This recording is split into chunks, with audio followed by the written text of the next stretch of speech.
All right, I'm back. Ryan Thomas back in New York State.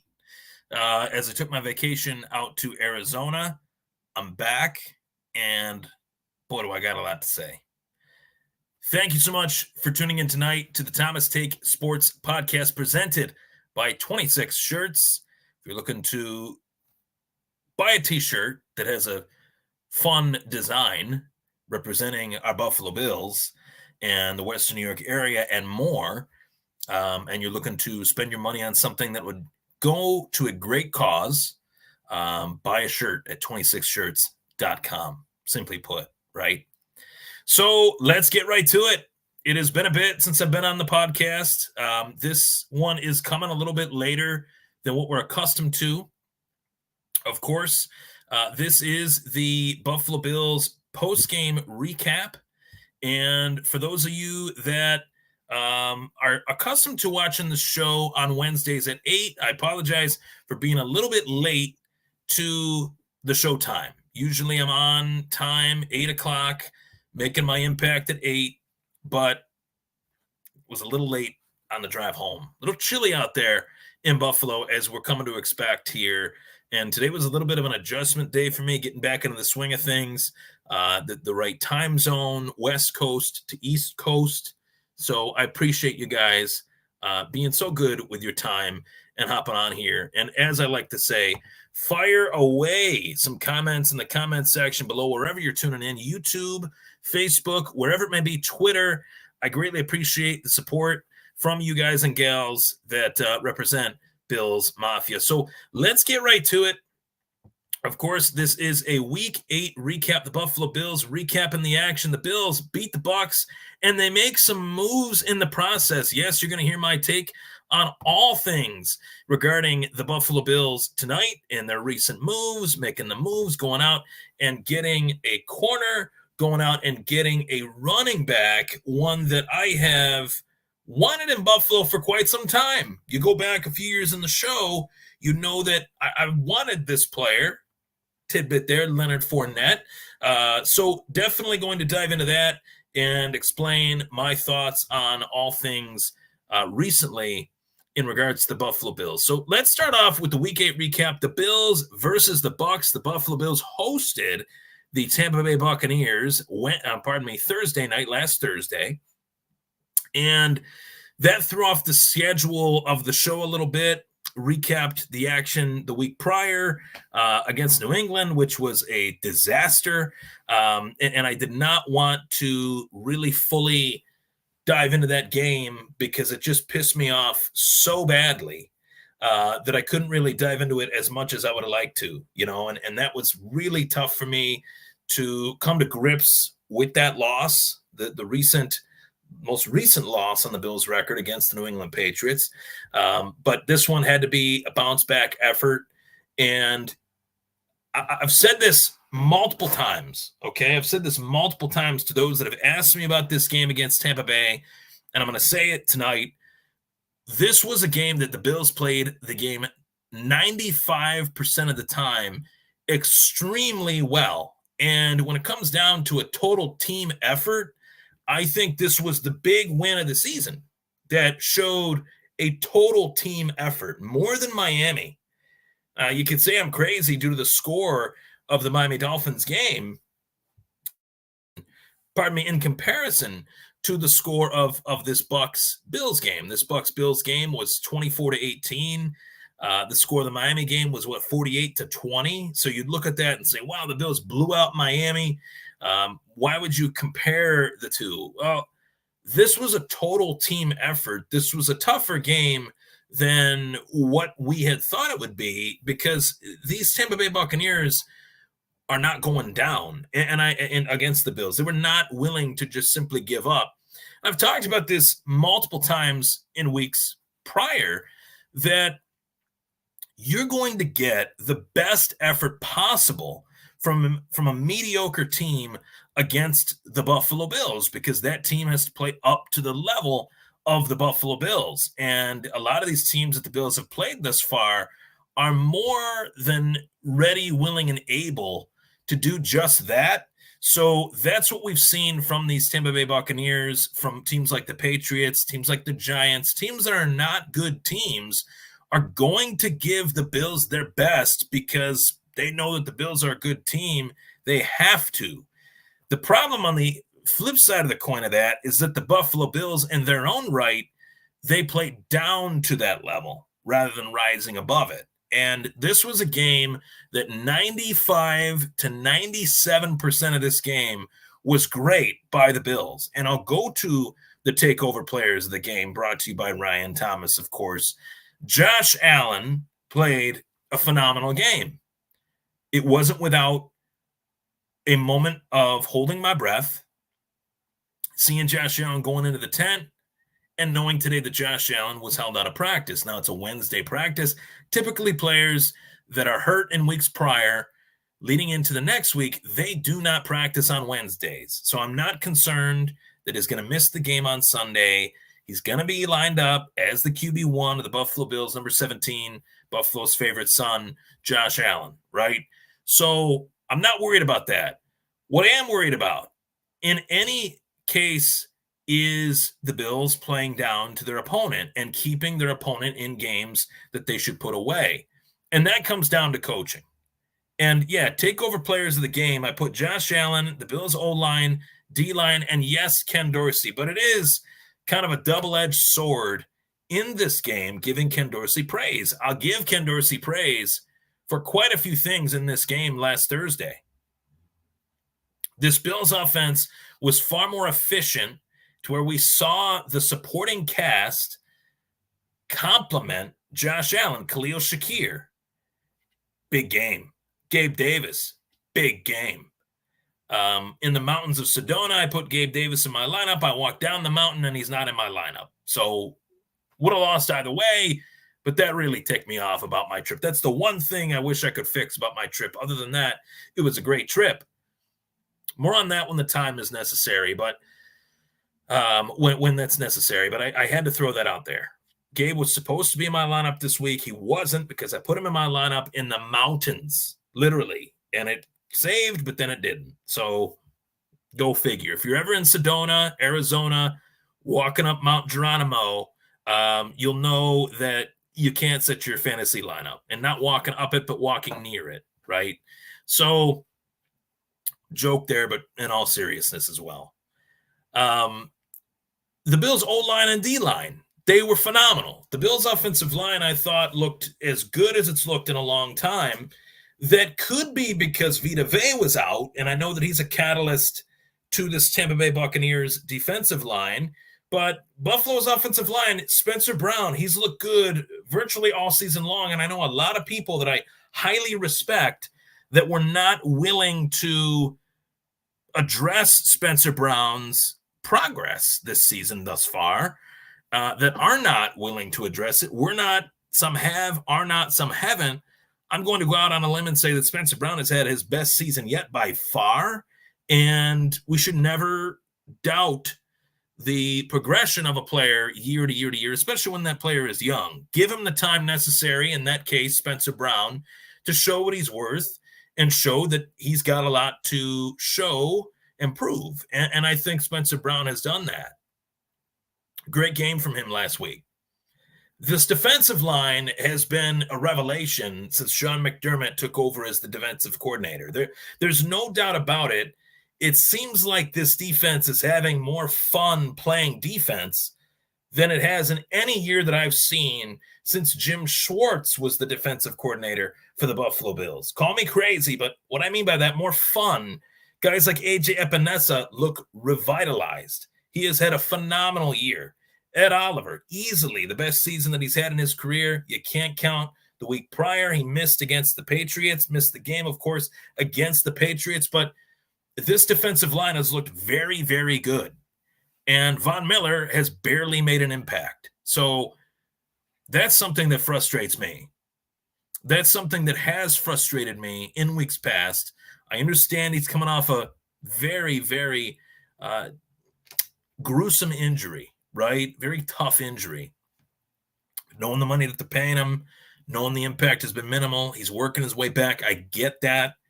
but it's just been frustrating. That's all I'm going to say in regards to that. To know how good this defensive line has been without Von Miller has been great, but also frustrating, right? With the good, sometimes the bad. In that case, yes, that's the good, and that's the bad. D-line, phenomenal, even without Von Miller making as little to nothing as an impact as you could possibly make. He's done virtually nothing this entire season for the Bills, other than allow Tampa Bay another opportunity to make a Hail Mary pass at the end of a game by jumping off sides. I'll just throw that out there. That was a crucial moment in the game that 11, 10, however many years this guy's been in the league should not make that error, let alone a 12-year-old playing peewee football. Jumping off sides is one of those things that I scratch my head at, as these players have been playing football their entire lives.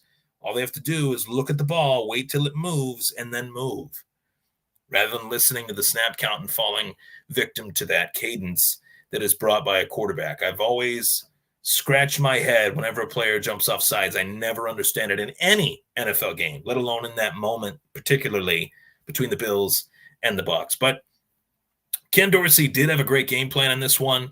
I loved the fact that they did implement other players in this offense. Dalton Kincaid finally scoring his first touchdown as a rookie, and I've been singing his praises since I got to see him up close and personal at St. John Fisher, knowing the type of player that he can be, a guy that can get open, a guy that can create yards after catch, run after catch, whatever fancy football abbreviation you want to use, this guy can do it.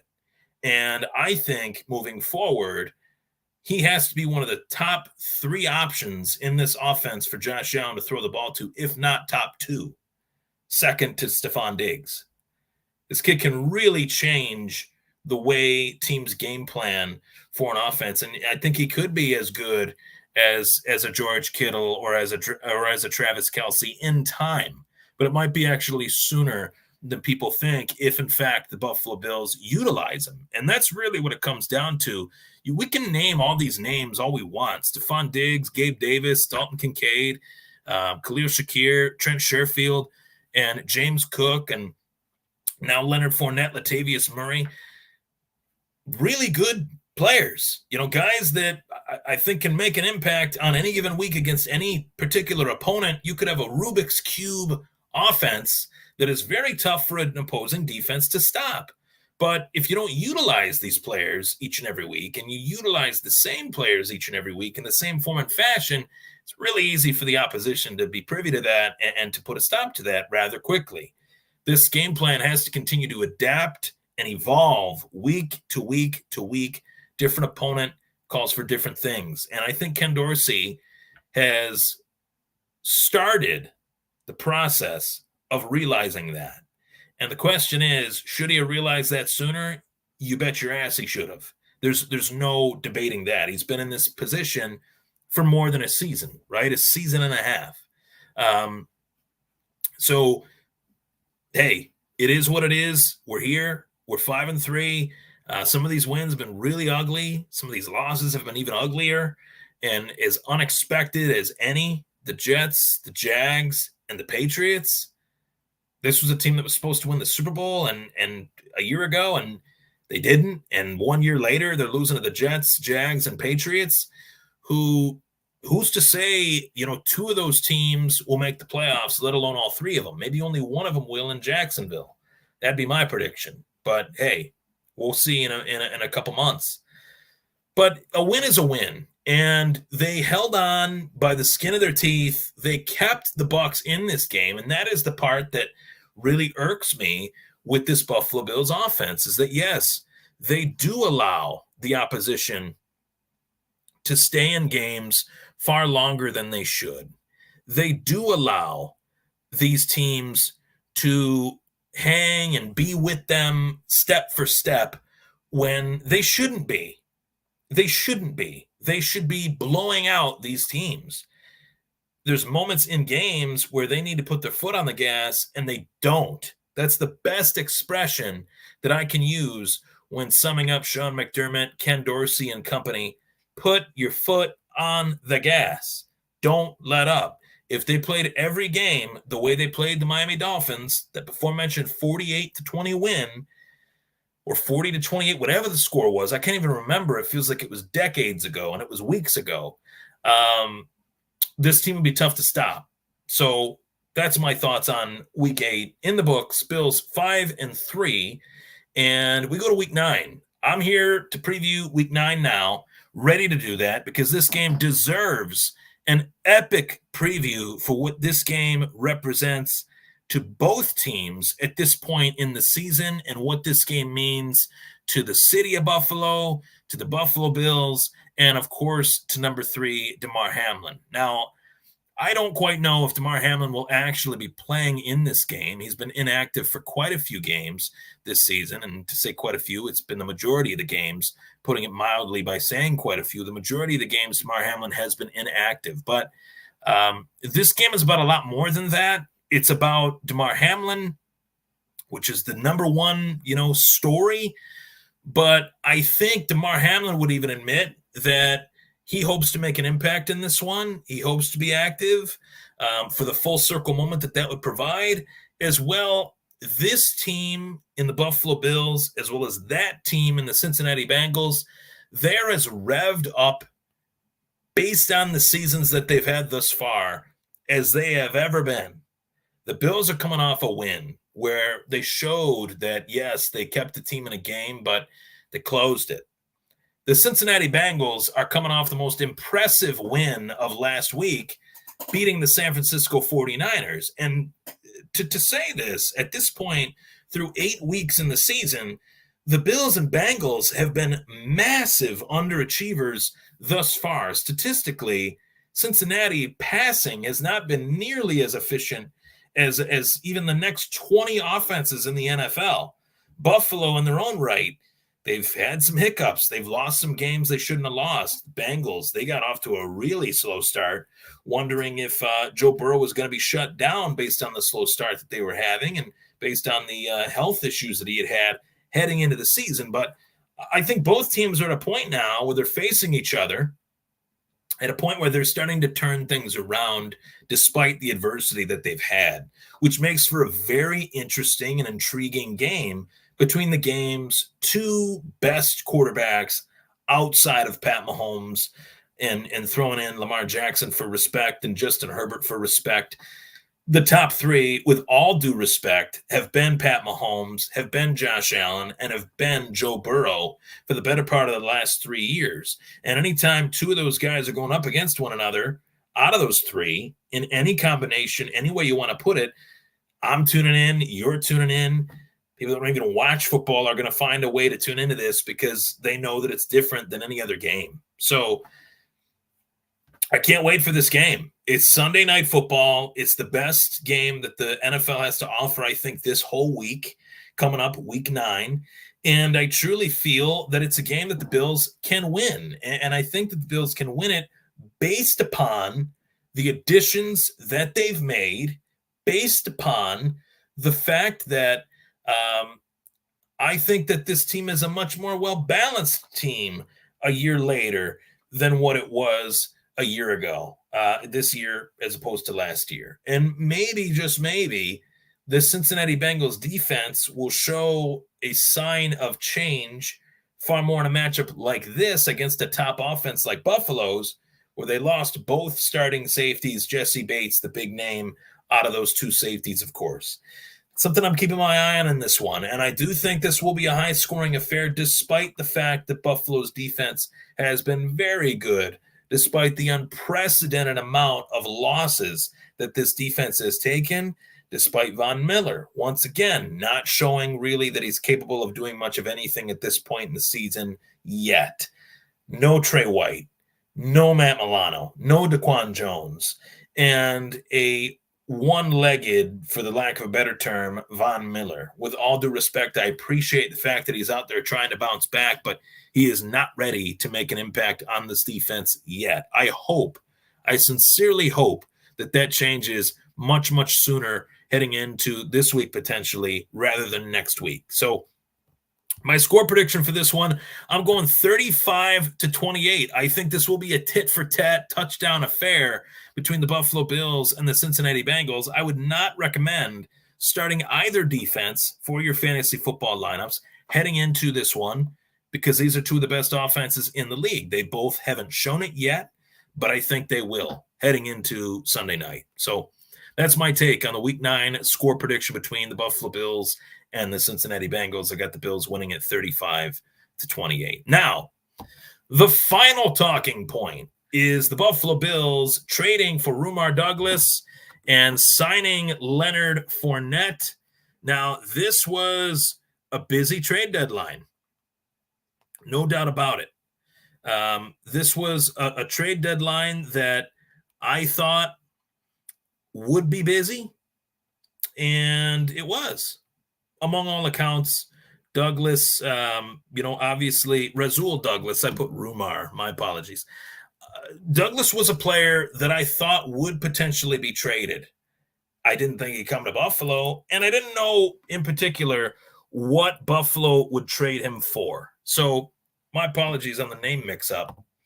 But I didn't know what they would trade him for. What would Green Bay be able to get for him? Would Green Bay ask for a player like that?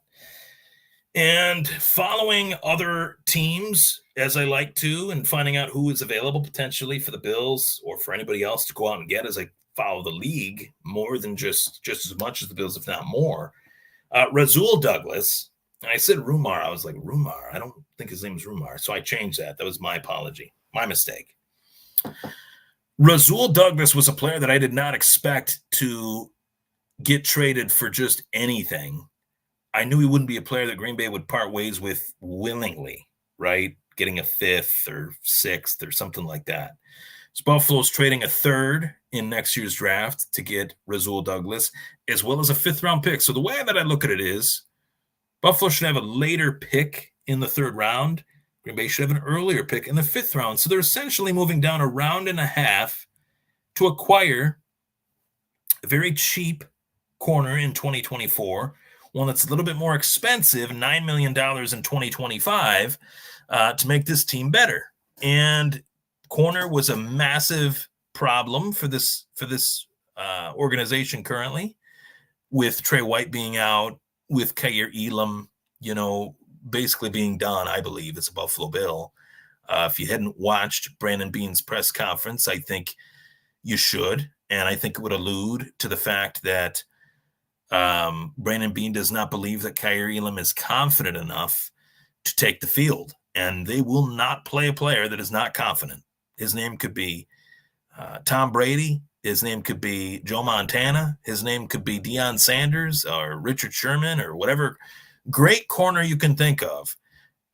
They will not play him if he has a confidence problem stepping out onto the field. That's just the way this team operates. And to an extent, it's what has led them to be where they are, for the better, and I think for the worst. I do believe in my heart of hearts that Kaiir Elam is one of the most talented players on this roster defensively. It's just the schematics of this Bills defense with the attributes and skill that Kaiir Elam has, they don't match. They're not a fit.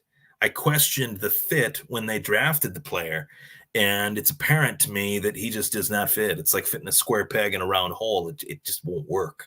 So we'll see. You will see. I don't want to say it won't work because that means it's a definite that it won't work, but I do believe that it won't work. And it's not working. And that's why he's not playing. And that's why Brandon Beane's making the statements that he is. So Rasul Douglas, this is a big move for the team to help bolster their corner position. And I know that a lot of Green Bay fans are looking at this move as another move that leads them to believe, the cheeseheads out there, that the Packers are hitting the reset button. And I would agree with that. It doesn't seem like they're confident in Jordan Love. It doesn't seem like they're confident in really anything that they have going. And why would they be? Their offense has looked anemic. The defense has been uninspiring. And why would they feel the need to, continue to move forward with the way they are. So that's what teams are doing. You know, they're retooling, they're revamping. Some of them are in rebuild mode, whatever you want to call it, and it's led to teams making moves like that. Washington's in that mood, and Green Bay is as well. Now, getting to the signing of Leonard Fournette, this is one that really excited me, and I know a lot of people right now close to me, as I pop the Coke open here, that have followed me for a long time. They are 50-50 on this move. They have to take my word for it, because really, my word does matter in this sense.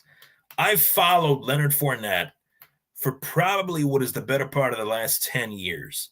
And I knew that Leonard Fournette was going to be a highly recruited running back. I knew that Leonard Fournette was going to be a highly successful college running back at LSU. And I knew that Leonard Fournette was going to get drafted in the top 10 and was going to be a starting running back wherever he went in his early years of his NFL career. Jacksonville, starter. Jacksonville cuts him. He goes to Tampa Bay. Lombardi Lenny, Lenny Lombardi. They made jokes about it. Playoff Lenny, go off playoff Lenny. He is a catalyst type player to an offense. There is bumps and valleys and any peaks and valleys in the road of anyone's career, bumps in the road. Even the best of the best, they might be fewer and far between for others in comparison by player A to player B. But Leonard Fournette, when healthy, and most importantly, when in shape, has been a difference-making running back. There is no debating that. The numbers prove it. The accomplishments approve it. He's, approve of it. They prove that too. And this is a dynamic to the offense that the Bills have not had in a long time, a capable power running back. I've talked about it for years. Literally almost 10 years I've talked about they have not had a Leonard Fournette type running back. I want to go back and find the clips where I've said this, because I know I've said it on this podcast multiple times before. You need that in an offense, especially in Buffalo, where right now, Halloween last night, it was snowing, right? So as we get into these winter months and we want to take the pressure off of Josh Allen from throwing the ball in 60-mile-an-hour winds, put the rock in the hands of a guy that has tree trunks for legs. And when you put the ball in his arms, who's going to rip it out of his hands? Because this dude's arms are giant. He's a massive athlete. When in shape, he's very tough to stop. He's very tough to bring down. And he's been a solid contributor to every team he's played for. Now, I don't know how this is going to go. I believe in the player, but that doesn't mean that this is going to work. That is not up to me. That's up to the team. That's up to the Bills using the player in the form and fashion that he can succeed in. That's up to Ken Dorsey. And I mentioned it's been a year and a half, and I can't confidently say he's used the weapons that they have. Now, Brandon Beane went out and made this move to help Ken Dorsey, to help the Buffalo Bills. And maybe Ken Dorsey even requested it. For what we know, we don't know for certain, but who's to say that that didn't happen, right? And this is a move that was made to help improve the offense.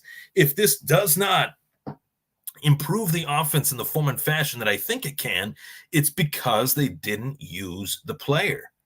That's it. Nothing more, nothing less. Means they did not use the player. So I'm very curious to see how Fournette does. Most importantly, I think if he's healthy and in shape and prepared and knows the offense, learns the playbook, you have a great 1-2 punch with James Cook, who has had a phenomenal year thus far, and Leonard Fournette. When given the opportunity, James Cook has excelled. When given the opportunity, Leonard Fournette has excelled. They have to be given the chance to succeed in order to succeed. That's something that I think is lost on a lot of people. You go back to Devin Singletary, a lot of people really shit-talked Devin Singletary for a lot of years.